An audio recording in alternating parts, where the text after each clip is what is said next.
You got it, Jason. Hey there, everybody, and welcome to Music Chat on Thursday night on Jockey News TV. I am joined by the illustrious Bill Hermann. Say hi, I am Bill. Illustrious.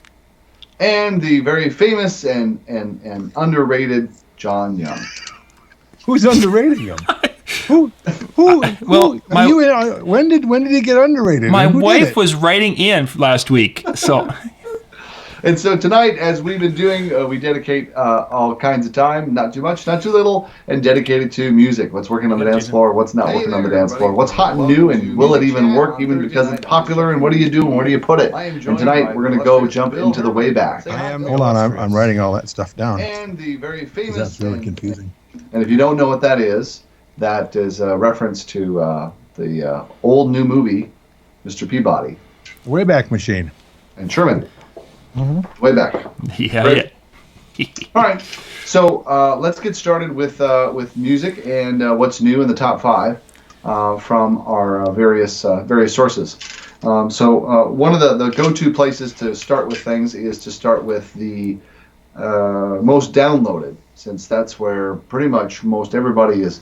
It seems like it's more accurate than Billboard's ratings, because people aren't buying CDs so much. They're downloading the music that they want, and they're downloading in singles. Yeah.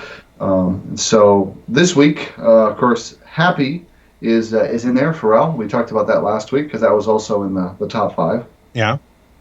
All of Me by John Legend. Yeah. And then there's Dark Horse by Katy Perry. Dark Horse by Katy from Perry. Frozen. Which this one seems like this is being driven between that ages of 13 to 18-year-olds. Too many people our age are letting our children use our iPads. And that's a bad thing. Right? I love it. So that has been like clearly skewed by people doing multiple downloads, perhaps. Maybe. You know, I just don't know what you would do with that song. And then the number one song is by Aloe Black, I'm the Man. No, it's a good soulful tune. Yeah. And Aloe Black has really been made famous by Avicii. Well, and one of the things that I've been noticing too, I mean, we're talking about downloads, but where did you get the download chart from? This is iTunes. iTunes, okay. iTunes. Well, I did go to Billboard magazine, because Billboard magazine for a while had become one of those places that, you know, it started to become not such a big deal because the magazine and nobody went there, and there's so many charts now, and and with Ryan Seacrest, American Sweetheart, making the American Top 40 list now, and I don't even know if he's taken it off of Billboard.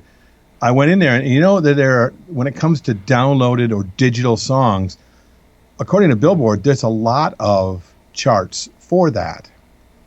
I'm looking at digital song chart, streaming song chart, on-demand song charts, digital album charts, and the most interesting one on ringtones is another one. That's a chart.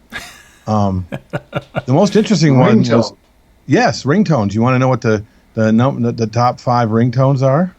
Go ahead. What would be? Okay. Well, number one's Happy, of course, and then number two is Talk Dirty by Jason Derulo. Then Bottoms Up, Brantley Gilbert.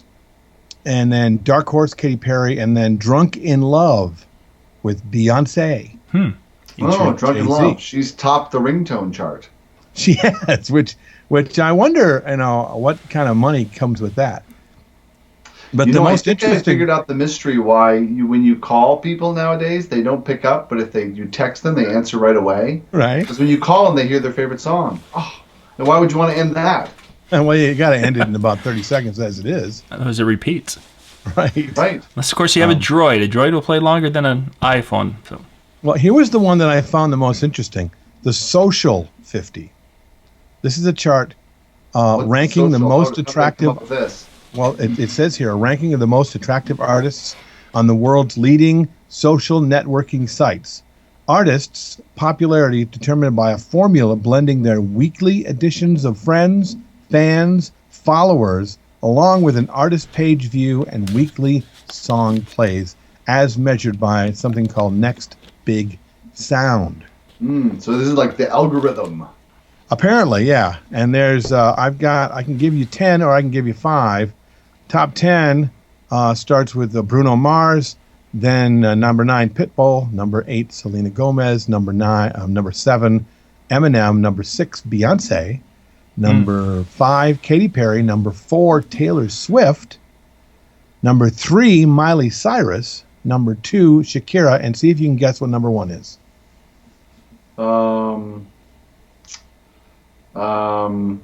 Nickelback. No. I'm so happy to say no. Bobby McFerrin. Not even close. We're not doing well. Kind of close. It's the Biebs. Oh, Justin Bieber. Yes. I call them the Biebs because we hang. Yeah. As the number one. Good. Number 1 in the social 50, Justin Bieber. So I wonder if that to that algorithm. Okay, so these are the most talked about and most popular. So they've triangulated everything from most played to most talked about to biggest fans and all that to come up with the top artists. Yeah, I mean, yeah, exactly. Fans and followers and friendings on Facebook and police reports are in there somewhere. Page views and weekly song plays. This is measured by something called Next Big Sound, which is probably something we should probably check out on a regular basis. Next Big Sound. Interesting. Yeah, that is interesting. I wonder how that translates to, because it's like I don't play a lot of Justin Bieber. Pretty much if it's hot and requested. Otherwise, I don't get much call for it if I don't play it. I used to do a lot of junior high dances, and 3 years ago maybe, but even recently in the last 2 years, you get shunned if you are playing some of his music for the junior high dance crowd. Right. Looks like nextbigsound.com is a Billboard-powered website, and it's really weird because there's 2 charts here for March 27th, and one says Next Big Sound, and I've got a bunch of artists here I've never really heard of. So maybe taking all those things into consideration, it sounds like this would be an impressive and revealing data, or it would like reveal something. But I'm like, maybe it's like too many things triangulated enough. I don't know what it's telling me about these artists or what I could do with it. You know what I mean? Well, apparently this thing is for analytics and insights for the music industry. They say they provide a dashboard, charts, and reports to monitor popularity, activity, and metrics for musicians across social media, sales, and events. In other words, we found a way to triangulate a bunch of other things to make it even more interesting or more screwed up. However, I got this. So, and when Jason and I went to that digital entertainment world, they talked about being able to follow things on Twitter. Yeah. So every time someone was referring to Justin Bieber's police report, I bet a nickel that's being counted. It got counted. And every time they're talking about twerking. His monkey in Germany. There it is. Dumper. I hate those monkey dumpers. One more vote for him. And of course, where did Miley Cyrus fall on that list, Bill? Number 3. So, again, I bet you number 3. The negative press pushed her up there. Right. That'd be very interesting. Yeah, that probably has a lot more to do with that than the actual popularity or danceability of music. But I mean, you got to know that these kind of charts and the way people are listening to music now away from the dance floor is affecting the requests that we get later. Oh yeah, for sure. Because I mean, if Justin Bieber is being looked at a lot, and as much as they don't like him, you know that Justin Bieber is part of their conversation. So it does affect what we do. Yeah, for sure. No, it definitely has an impact. One common denominator I did notice among all the charts, except for the except for the American Top 40, in the top 5, Aloe Black was not in the top 5 of the American Top 40 of radio play, but he was number 1 in download. So probably will be shooting up in airplay because it seems like airplay is following the downloads kind of thing. Yeah, I think that's absolutely correct. Plus, I mean, Ryan Seacrest would never miss something like that. No, and he actually does. He writes all the mathematical equations to be able to. If there's one thing that Ryan's good at, it's math. I thought he called people and said, "Hey, what are you listening to?" Ooh, his close personal friend Shakira. He DJs on every station across the country simultaneously. He's really awesome. He is. He's just amazing. I don't know how he has the time. I love him. Crazy. And still has time to come up with awkward questions to ask contestants on that. I don't know how he does it. He is the king of the awkward question, isn't He's he? amazing. Aloe Black was like kind of, nobody had heard of Aloe Black until he came out on the Avicii song Wake Me Up. And originally when I heard that song, I'm like, this is amazing. Who is that guy? And I wasn't even interested in like in who Avicii was. I wanted to know who Aloe Black was, because he really made that song. Oh, yeah. That's what really grabbed me and gripped me in the song. And originally, when I first looked it up, he was not credited on the song. It was just an Avicii song without credit. It would even say in Wikipedia, it says, uncredited is the singer Aloe Black who did the vocals for this song. Well, probably too many people. Wow, that's amazing that he's not even credited. That's crazy, because he is the song to me. And then later on, a few months later, I noticed that his name, and even on when I get my Prime cuts, on the actual tag, it had him credited then finally. So then he was added later? I don't know. Kind of wild. But now he's surged in popularity and awareness ever since then. It's kind of like Trey Songz made Bruno Mars with "I Want to Be a Billionaire." Sure. Yeah. Nobody's like, Trey who? I don't care. I love that guy singing the chorus. I want to be a billionaire. Yeah. Somebody rapping in that song? It's really kind of wild. Yeah.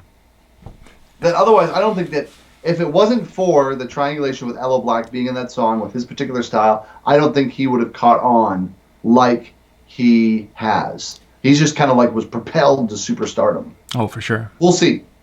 Yeah, we will see. He's not really superstardom yet, but no, right. But he's going. Never know. He's rising quickly. Could burn out. He is. But it's but I'm the Man is one of those tough songs. Where do you put that in a set? I mean, it may be the most popular, but it may not actually translate to the dance floor at all, even if it is the most downloaded song. True. Yeah. I agree, Jason. Well said. Where would you play "Let It Go" from Frozen? I would play it in my car when I want to shut up my daughters.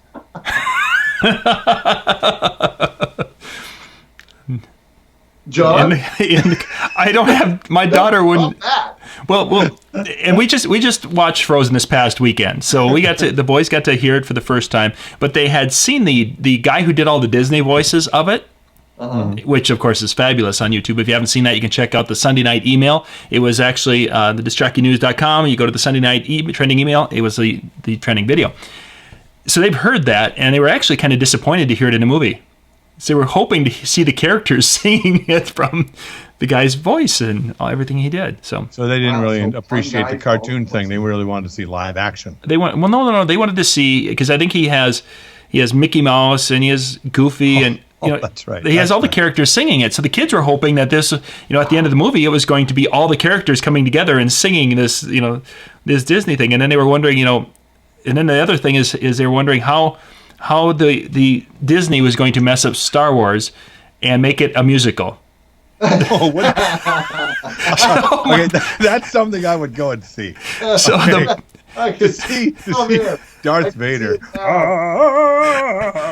So we're watching Frozen. Every time a song came on, "You're not my father," they were like, how is Disney going to use this in Star Wars? They're going to ruin it. Then Star Wars can become a Broadway musical. Yeah, that's what they're worried about. They're really worried about. Yeah. So I don't have consensus that not play "Let It Go" at a dance unless there was a large contingent of children that really wanted to sing along to it very early. I think that might be a possibility. A person would really need to try, and as I mentioned in one of our other videos, the sing-along idea. That might be a possibility with this one, where you would have the words, if you were doing video, have the words on the screen for a junior high dance. I could see it working there. Well, sadly, we're gonna be moved forward on this by how our clients are. We're jaded by these sorts of songs because this is what we do for a living. Yeah. But there's a reason why this song is a hit. And it's because there's a lot of people that are not jaded by it, and they're excited about it, and they really want to hear it. They're between the ages of 13 and 21. I think that there's people even older that are excited about it, sadly. So it's going to show up, and how it plays is how it's going to play. Usually the big hits in the Disney shows, and they last about 6 months tops, and then they're just like, "What are you doing, man?" So, a brand new world. Didn't last very long. Also because I sang it like that. Yeah, that's pretty much, you killed it right there. I'm never going to play that So we song were talking again. about Dark Horse last week being kind of slow, but actually Dark Horse is kind of if you cut into it a little bit later, it seems like it's a pretty good bump and grind kind of tune. Well, you were saying it was kind of slow. We knew. Yeah, we were just finishing up a bump and grind session. Right, exactly. John, and then can you roll came the onto the tape call. back from last week? I gotta find the button. I was right here. I swear, it was right here. I can't trust Bill's memory. No, I think what we were talking about with it is it's one of the many songs that are just tough to use on the dance floor because it has so many kind of tempo changes and rhythm changes that it really becomes difficult. You know, as you say, you'd cut into it, you could do it, but if a person wanted to play in essence from beginning to end, yeah, not so good. It has become a dark horse in the charts. It has. Right. It is as Bill puts it, the dark horse. Right. Yeah. The only and then there was one song that showed up on the list that within the top 5 in and around was One Direction is kind of hanging out on the fringes. It really is, and then with, it's still with in their the top song. 5. And that Story of My Life is like, again, it's like you could play the chorus, but I don't know what I would do with the rest of the tune. And again, it depends on how popular it is. It's like, you think like, oh, well, I'm going to cut out this to keep the tempo going. And everybody's like, hey! It's like, oh, Chart-wise, there's not a whole lot going on. It's kind of up to like, 10. how much are they digging the song just for the sake of the song? Well, and I snuck over to the Billboard Dance Club charts, and you got I Can't Remember to Forget You by Shakira, and then you've got Tiesto with Red Lights, and Kylie Minogue is coming back, Into the Blue, and then Cyndi Lauper has done another version of Time After Time, and it is at number 4. Well, good for her, because like, why should everybody steal her thunder? I'm saying. Yeah, she just rotates between a new version of Girls Just Want to Have Fun and Time After Time Time. After Time. Time after time. What's your retirement plan? Well, I'm going to re-release my songs every 5 years. Right. It'd be great. I bet you Cher could do that. Speaking of releasing, Fleetwood Mac's. Yeah, well, they're doing another concert tour, aren't they? Yeah. We Tusk. I can't wait. they're bringing it. They're starting it off in St. Paul. It sounded like today. Oh, No boy. kidding. All Oh, right, that would Yeah. be cool. to that. Yeah, they're going to be doing that September. And now, once again, welcome to 3 Old Guys Talking About Music. Exactly. Hey, I like the oldies. I don't care what you guys say. I like the oldies. I think that they're still fun. Well, You speaking of the mentioned oldies- Tiesto, and I know I was looking at a list of Forbes put out their list of like top paid musicians, Yeah. and DJ Tiesto made the list of highest paid musicians in the country. It's something at like 24 million a year or something like that. Wow. Wow. So I'm a not judging enough. DJ is in the ranks of the highest paid musicians in the country. I think that's pretty impressive. That is very very impressive. cool. Let's make it a trend. Let's everybody. Who wants to be next? Yeah, no kidding. So I think it's time to get in the way back. Yes. Oh, well, here, hey, hold on. We're gonna have part 2. I've got something I'm gonna put in there so we have exactly where to make our part 2 cut. Hold on. Okay. Nothing. No. Hold on. Okay, there you go. Nice. Okay. Now for the way back. Let's see if this will work. Really? You guys may not be able to see this. What it is Oh, no. yeah, you guys can see it right there. Oh, here we go. Let's see if this will work. As long as we're on the subject, let's take the Wayback Machine here. Jeez. Oh, okay. I have to put in the voices. Yeah, the voices went. Everyone else got to hear it but us. We couldn't hear it. All right, Sherman, time to get in the way back. Yeah, that's exactly. We're going back to the year we're going back to the year, and then it stops right there. So then we could say whatever year it was. So, Bill, what year is it? And let's see here. There we go. That's something. 1994. 94, great. That'll fit in real well to our 90s dance floor hit. I figured if we were talking, we're going to go back in the way back. We should at least go back 20 years. Nice. Yes. And the number 1 song in 1994, according to top40.about.com, was Sheryl Crow, All I Want to Do. Okay. All I want to do is have some fun. Yep, and that was a dance floor tune. It was. It was a starter. Yeah, it was. Yeah. It didn't really, make people crazy. And it's still, I think you could probably make it work again, but maybe. It was a good drinking, once your crowd, I mean, obviously if this isn't a high school dance, but like at a wedding, once your crowd has got a good drink on and all that good stuff like that, the All I Want to Do kind of thing is a good kind of a stumble stagger dance song. Stumble stagger dance. I'm loving that. How about number 2 was Here Come the Hot Stepper. Oh, I love that song. Haven't played that in a long time. Pret-a-porter. That came from the movie Ready to Wear. Yeah. Or pret-a-porter if you're into fashion. Yeah, well, Jason knows all the French movies. Of course. He's sophisticated. Number 3 was Philadelphia by Springsteen, which is a real upper. Yeah. Oh yeah, that's kind of like the wreck of the Evan Fitzgerald. That one. I don't think I've ever actually. That should go on our list of things that can kill a dance floor. Yeah, you want to kill a dance floor quick? Play this song. And then the wreck of the Edmund Fitzgerald. Right. Number 4, Counting Crows. Guess what song? Oh, Mr. Jones. Yeah, Mr. Jones. And me. And then number 5, Beck. Loser. I'm a loser, baby. Oh, so wild. See, now that particular song, there were 2 different edits that I had when I bought. We're getting music from the service. There was 2 edits of that. One of them was a pretty decent edit, and then there was the radio edit. And I didn't care for the radio edit because it didn't have enough of a beat. But they redid it, or someone did it with a little bit of a step to it, and it was actually because I was doing a lot of bars in the mid '90s, and I would play it, and people were like, "Yeah, we like the other version better." It's like, no, you don't. I know what you will like. That's not a song you dance to. It's a song that they sing to. Yeah, but the other one they love looking at each other drunk and going, "I'm a loser, baby." See, maybe that's my problem. Why don't you kill me? Yeah. See, I was just stupid. I know, but that's what they did. Number 6 was "Come to My Window" by Melissa Etheridge, and then "Secret" by Madonna, and then R. Kelly, "Bump and Grind." Bump and Grind, which still playing today. Yeah. Yeah. And I can't believe I thought R. Kelly was going to go into obscurity the moment he was caught peeing on people. Well, right, yeah. After that whole thing, but "Bump and Grind," and now that you know that information, "Bump and Grind" is not that great of a song for me to go. I want to bump and grind. I don't want to bump into your bladder. I mean, come on. Yuck. There's an image we didn't need tonight. No, but that's the image that went through my head when I read about it. Chappelle said all there was to say about that. So. Yeah, I suppose. The Cranberries, "Linger." Oh, I remember "Linger." This was that was when it was Cranberries were considered alternative. Yeah. Yeah. Yeah. They're just good for your bladder. There you go. There's a nice callback, huh? Yeah. Thanks. And then number 10, John Mellencamp and Michelle. I can never pronounce her last name. Negetsello. Yes, her. Yeah. That gal. Wild Night. Okay. Which is a remake of Van Morrison. Oh yeah.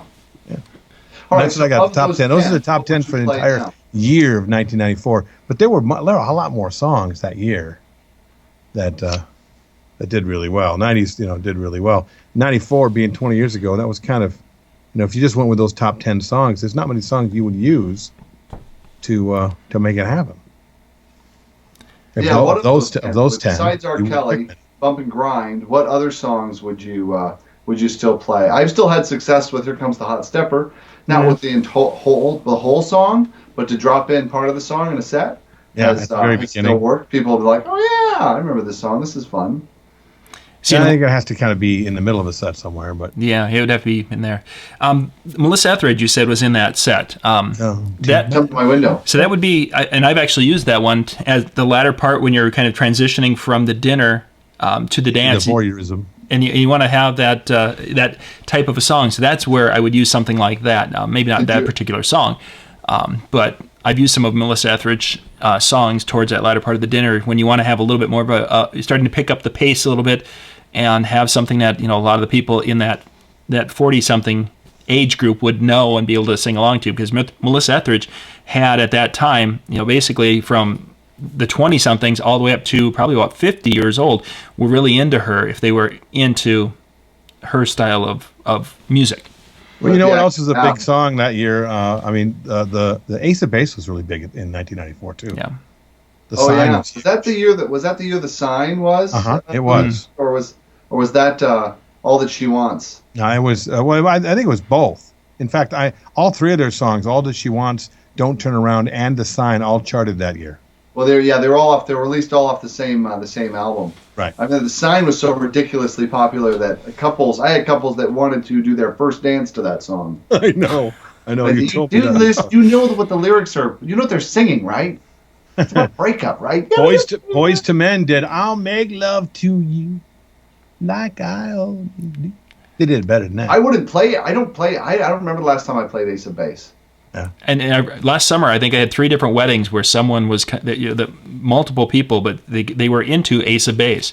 And, really? And it wasn't. So it's coming back. Well, that makes sense though, because like Yeah. 90s is kind of being the 90s is always skip a decade, and the decade before is that's really cool music. Well, and it came back because the Ace of Base came back because of that movie, which the movie I'm forgetting now, but it When she has another baby. No, yeah, the movie about they had the other baby. No, the choir movie with the lady who did the Cup song. Yeah. Same movie, and the choir, that girl choir, did an Ace of Base song to begin All That She Wants, I believe is what they did. But that's one of the reasons why Ace of Base came back was because about a year and a half ago when that movie came back, and I keep talking because I think it's going to pop back into my head what the name of that movie was. Yeah. Don't call it a comeback. I really don't think it's a comeback. Well, no, it wasn't a comeback, but the song kind of came back. Yeah. It came They in. had same reason, aspirations of being same the next supergroup. It's kind of like how Journey came back with Don't Stop Believing because it was all over Guitar Hero. Yeah. Well, Journey's had like enormous staying power, and now that they got that guy that sounds just like Stephen Barry, that just pisses Stephen Barry off to no end, and they're like, "Hey, we got a guy." He just Before Guitar Hero started playing Don't Stop Believing again, I couldn't get that song back out into rotation for anybody excited. And then a year and a half after Guitar Hero, I've got people, I was right out of the womb saying, "Hey man, can you play Don't Stop Believing?" I'm like, where did you come from? Well, I'd be curious to find out if somebody wanted to post on Disc Jockey News TV on the Facebook page. Just post if it seems to me that Don't Stop Believin' may have pushed out You Shook Me All Night Long as the closer for wedding dances. Oh yeah, and I'd be curious to see what other people. I mean, I only have the shows that I do and the clients that I interact with. When I say like, well, we could do Shook Me All Night Long, and they're like, eh. I'm like, or Don't Stop Believin'. Oh, yeah. Oh, I love that song. And they get all eyed and stuff like that. So I wondered, like, if this is all the way across the board. It'd be really interesting for people to post if that's what they're closing with more often now than something else. Well, and I remember, what was it, last week, the week before, we were talking about dance floor fillers and songs that we know will fill a dance floor, right? Mm-hmm. Mm-hmm. So I went on Facebook and I asked the question, what's your biggest dance floor fillers ever? Yeah, the biggest hook songs. Right, and the names the songs I got back were Gangster's Paradise, Everybody Dance, CC Music Factory, Billie Jean, Grease Megamix, Cupid Shuffle, and Sexy and I Know It. YMCA, still, they're saying every time. Yeah. Mm-hmm. This guy, one guy said Little Willie by Sweet, gets him pumped every time for him. Mm-hmm. They're in Canada. We've got. I bet you he's in Canada. I'll bet you. I'll have to go back and double check. No, actually, I think he's from England. Okay. Yeah. Let's see here. England. Don't Canada. Stop Believing was in the list. Living on a Prayer was on the list. Cha Cha Slide was on the list. Twist and Shout. Interesting that they would be Living on a Prayer and not You Give Love a Bad Name. I like them both, but I suppose it depends on whether you're doing a wedding or not. If I'm doing a wedding, I try not to play You Give Love a Bad Name, even though I love that hook. Yeah. I try not to play it at a wedding. But any place else, I mean, I love the fact that I can go shot through the heart and you're to blame, and then dump the thing, and everybody will scream out, "You Give Love a Bad Name." That works out every time. Oh yeah. Old Time Rock and Roll is still on the list. Footloose is still on the list. Get Down Tonight, The Way You Make Me Feel, Staying Alive, Low, Baby Got Back, Brown Eyed Girl, Party in the USA, Sexy Back. And the most interesting one I got that I haven't played since I was in the roller rinks was Bounce, Rock, Skate, Roll. Von Mason and the Crew. Oh wow. That seems Instant obscure, filler, at least the in my guys. world. Wow. I'm not really hearing songs that I haven't played. Yeah. But then I haven't played bounce, rock, skate, roll since I was in a skating rink. Yeah, I've never played it. love that I've song. heard it, but I've not played it myself. Well, then Well, and I you need to did get get into the a skating wobble. rink, mister. The wobble doesn't seem to be catching on quite like the Cupid Shuffle did. The what? The wobble. Well, the wobble. You love the wobble. Shut up. Well, the wobble, it's a line dance song, and it's like, and people know it now, Yeah. but it doesn't grab like the Cupid Shuffle or the Electric Slide is still. It is a smooth type of song, but it just kind of makes me. I just don't like that song. I don't know why. I expect everybody to kind of dance like the Bernie every time the wobble comes on. Oh, that's a good one You have to too. lead that one. All right, I'm going to show you how to do the burning. Awesome. No, don't wobble. Let me show you. Oh man, That's so bad. other ones from that year. What a Man by Salt and Pepper. Oh, that one still works. Mhm. Yeah. Let's see here. Fantastic Voyage, Coolio. Regulators. Oh yeah, regulate, mount up. Regulators. What movie was that? Wyatt Earp, Tombstone. No. Come on, that was the Billy little. Oh man, brain fart of the year. I love the movie too. They had it was the story of Billy the Kid. It had Doc all the Holliday? Rat Pack guys in it. What? No, I thought it was either Tombstone or Wyatt Earp. No. The regulators were Billy the Kid's people. Young Guns. Ha! Young Guns. You used Oh, the wow. big finger. Young That's Guns. been a long time. That's way old. And I even saw that one, and it's so long ago I never remember. I think I by have it on Salt and video Pepper was cassette. in that. Yeah. Crash Test Dummies was in this 1994. Yeah, you can spell it really easy. That was a weird song. Very weird. Meatloaf's comeback was 1994. I'd Do Anything for Love. Oh yeah. Yeah. Cantaloupe, Yeah, US3. It's Tag like Team. back. Even when I Tag Team played was it that then, year. It was really popular, but it wasn't like a. It was so operatic. It didn't really. Unless they liked to sing along to it, it didn't. That was a sports you'd have to- bar you'd song. have Is to- what it Yeah. was. You never could play the whole thing. No, you really couldn't. And I can't believe we forgot about Tag Team. Oh well, there it is. Yeah, that was 1994. 1994. That was huge. Yeah, it was. Huh. I would have thought that was a little earlier than that. Crystal Waters, 100% pure love. Love that Yeah. song. Gin Blossoms, Gin Nobody and likes Juice. it now. Gin and Juice was that year. That wasn't Gin Blossoms doing Gin and Juice. No, Jealousy. with Snoop Yeah. Dogg, of course. Big And Jealousy. That was that vein of alternative music that was really not very danceable, but really popular. Mm-hmm. Tootsie Roll, 1994, the 69 Boys. Which still works Yep. today. Sadly. Yeah. Yeah. And yeah, those are the big ones that I'm seeing. What is Love was in this one. It's still Well, here. thanks to Saturday Night Live. There's like the headline. Yeah, exactly. So we had prom. That'll be a Indian problem. Outlaw by Tim McGraw. You get one or two reactions to that. Either like, I love this, or it's like, oh my god. Can't believe that Oh, he wait. did that. Wait, how does that go again? You saw it. You have to pay for the other one. Just wanted to hear the voice again. It didn't sound like Elmo clashed with Grover this time. Get the puppet out, quick. All right, this is a good time to break. So, Okay, we'll go to part 3. so yeah, so of those songs, gosh, there's probably like, I think we named off about 10 of those that are still relevant, really relevant today to throw on the floor from that period. But I agree. the one you talked about, Crystal Water, I loved that song as you did, Jason. But that was probably one of those disappointing songs that you listen to it. It's a catchy. It should work. It has everything it should need. The hot gal, and it never worked on my dance floor at the bar. I would try it in different spots, different times.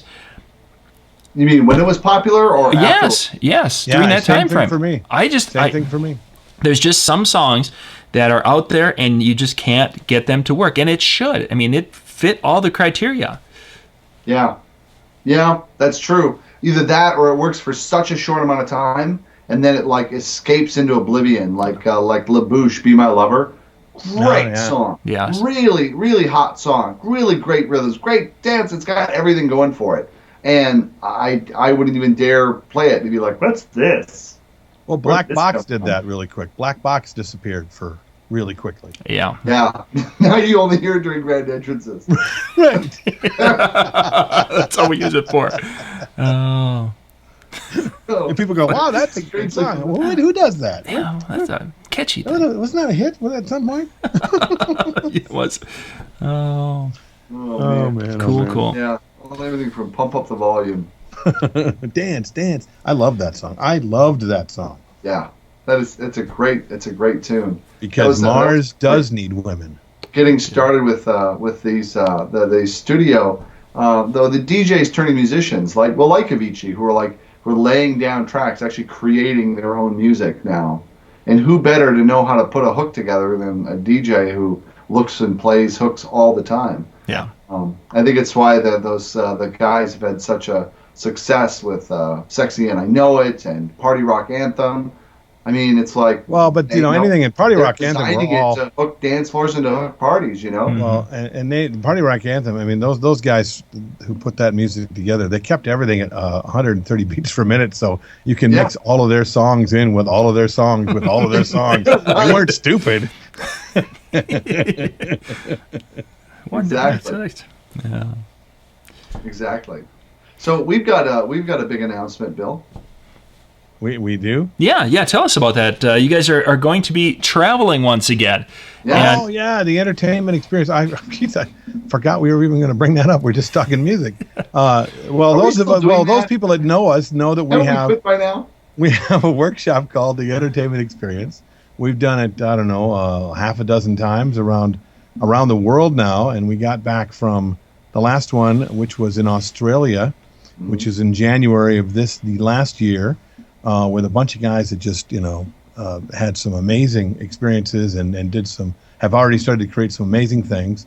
And it was so inspiring not only to us, but those people that kind of watched this all happen, that we've been invited to come to Europe and the UK. Nice. So in January of 2014, right after the new year, in fact, we will be there in the new year to watch the fireworks over the Tower of London, I'm sure.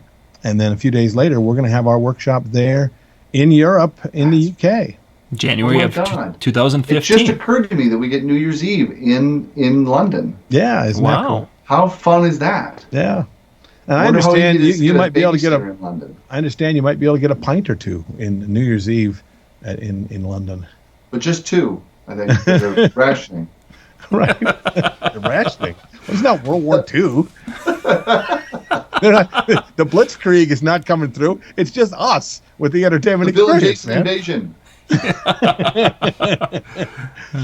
It's really great. And we've already got about half the people signed up now, I think. Yeah, we're about half full with the workshop, but there is more space. If you want information, it's at billcreates.com is the website with all the information on the workshop. Or just find us on Facebook. We'd love to talk about it. Yeah, it's easy to get a hold of us too. You can find our telephone numbers, our email addresses, all that stuff's easy to find.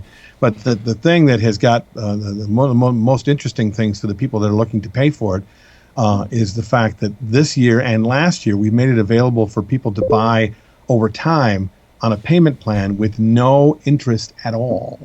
Crazy, no? Yeah, it is. And so an interest-free payment plan, if you want to work it out, you just got to come to the site and contact myself or Jason.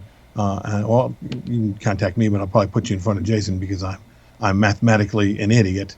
But he's really good at it, and he'll set you up on a payment plan and reserve your seat.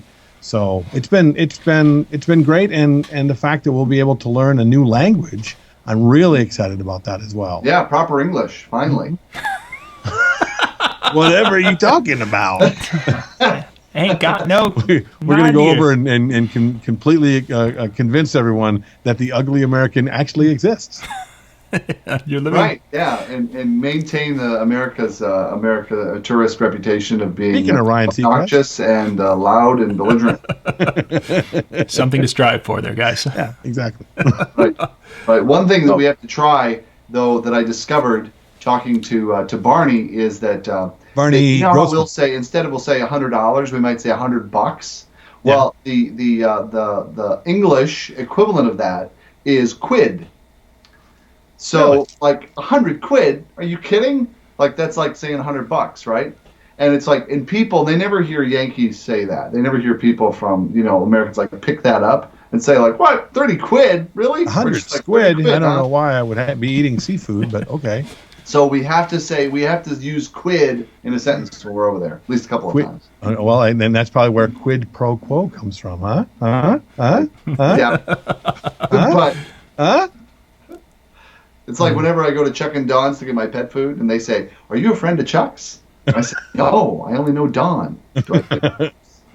Chuck and Don's is a boutique cat and dog food store, which makes you wonder a little bit about a person who would buy cat and dog food at a place that's a boutique store. Don't make it sound that fancy. It's just a dog food store. It's like PetSmart, only a little smaller, with healthy food. Well, the best part about it for me is that I go in there and there's like I buy dog food in like 30-pound bags, and usually there's a little girl working there who's like maybe 90 pounds, and she's always like, "You want me to carry your dog food to your car?" I was like, I'm "Well, yes, yeah." I do. I want to see that. I parked on the other side of the lot. So one of these days I'm going to videotape, because the smaller they are, the more they look at me when I ask for a 10-pound bag of cat food and a 20-pound bag of dog food, and the look on their face when they have to ask the question, "Would you like me to carry this to your car for you?" Yes, I do. Very to my house. And on that note, that's a perfect place to wrap up the show. On Bill's cruelty. But another great dog food story from Bill. Thanks to Bill Hermann. I'm Jason Jones. There's John Young, and it's another Thursday night music chat. We'll talk to you again when we do it again.